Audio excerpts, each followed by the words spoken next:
Neera Tanden, last week, if you don't know, Neera Tanden, the corrupt henchman for Hillary Clinton, president of the phony Center for American Progress, Neera Tanden is up for chairwoman of the Office of Management and Budget. And she has no qualifications to be the chairwoman for the Office of Management and Budget. Essentially, Biden naming her or nominating her to be the chairperson of the Office of Management and Budget, I don't know. It's kind of like a favor, a wet kiss to the Clinton wing. Biden's already staffed his whole administration with Obama bots, people from the Obama days. And it seems to me the Neera Tanden thing was a big wet kiss to Hillary Clinton and the Clinton wing of things. But on Friday, it came out that Joe Manchin, of all people, was voting no against Neera Tanden. And we know it's a very, very, very, very tight margin in the Senate, 50-50 between Republicans and Democrats. So basically, for Tanden or other nominees, really, to make it, Biden can't afford to lose any Democrats, really, because it's not a definite that she will get any Republican votes. So Manchin voting no was a big deal, because if even one Democrat votes no, along with every Republican voting no, then she's done, which would be a huge victory for the progressive left. Because let's be clear. Yeah, her tweets are horrendous. Her tweets are objectionable. But forget the tweets. Neera Tanden symbolizes everything wrong with the United Corporations of America. If you don't know, we do live in the United Corporations of America. She is everything wrong. Putting aside the tweets, there's not a special interest in this country that she has not serviced. There's not a corporation, fossil fuel executives, even foreign countries at the Center for American Progress. Oh, they were taking money from Saudi Arabia. They were taking money from the United Arab Emirates. I mean, they took money from everywhere. And as WikiLeaks showed you in those emails that were released, she was even suggesting to John Podesta and others, hey, if we got a budget deficit, let's just steal Libya's oil. She said the quiet part. Trump said the quiet part out loud, that we go to war with all these countries to steal their oil. Ms. Tanden said it behind the scenes. So she's horrendous. But to me, this Neera Tanden's nomination, and I'm about to give you the update on all the Republicans who now have said they won't vote for her. But Neera Tanden, to me, her nomination is even further. If Biden was already slapping Bernie Sanders and the progressive left in the face with a lot of these people he was staffing his administration with, nominating Neera Tanden was beyond a slap in the face. I mean, this is a spit in the face. This is a punch in the face. Because Neera Tanden, forgetting the tweets, Neera Tanden has done everything possible to gaslight on the progressive movement. She helped plant for Hillary Clinton's campaign the Bernie Bros bullshit. Excuse my French, swear jar. She helped plant the Bernie Bros bullshit with CNN, MSNBC, the Daily Beast, all of them in 2016. She helped push that Bernie Sanders is a racist, that Bernie Sanders is a sexist, Bernie Sanders is an atheist. I mean, you name it. She also has been a cheerleader for cutting Social Security, privatizing healthcare, endless war. I mean, you name it. Neoliberalism to a T. So Manchin voting no, like I just told you, could potentially signify her going down. And then other Republicans today, that's the update. Other Republicans today have announced they won't vote for her, basically putting her nomination in grave, grave danger and potentially leaving Bernie Sanders as the figure. Bernie Sanders, who has not said whether he will vote for her. Bernie Sanders is the figure who might determine whether she will be nominated. So let me give you the update here.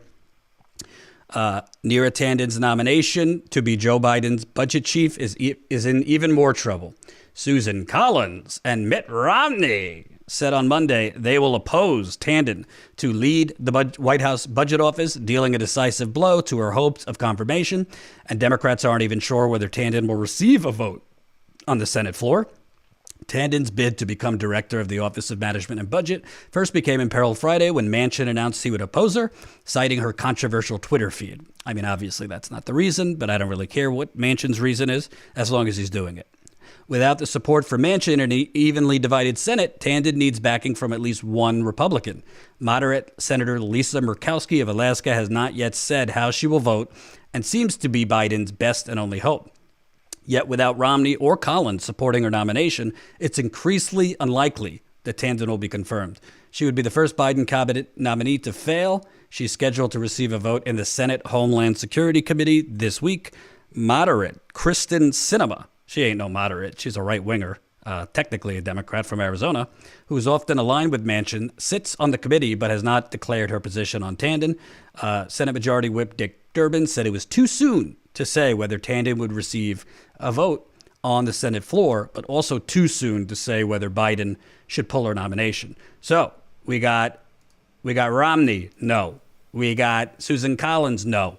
We got Manchin, no. Then it comes in, right before I went live, we got no from Senator Pat Toomey of Pennsylvania, who was one of the only Republicans who aren't spineless to say or to vote that Trump should have been convicted for impeachment. And he's retiring, Pat Toomey, so I guess he allowed himself to have some moral fortitude there.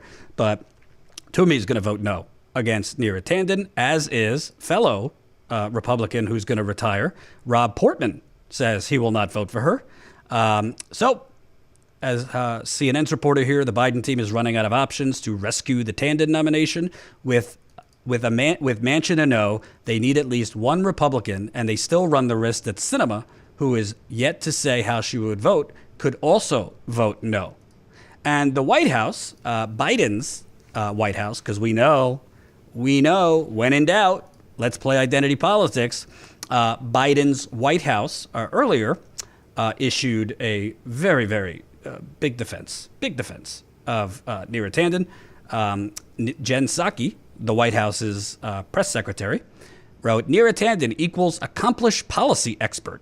Would be first Asian American woman to lead OMB. Got to throw that in there. Has lived experience, having benefited from a number of federal programs as a kid, looking ahead to the committee votes this week and continuing to work towards her nomination. So Biden's press secretary basically says, don't mind that she's a fierce supporter of cutting Social Security. Don't mind that she's in emails told us to steal other countries' oil. Don't mind that she's a fierce opponent of universal health care during a deadly pandemic. Don't mind that she had her staffers at the Center for Phony American Progress basically scrub their reports or change their reports or not publish their reports if it dared upset or potentially upset donors like Michael Bloomberg. Don't mind on any of this. And that's before we get to the mean tweets against Bernie and the rest of them. She's Asian American, so that should do it, right?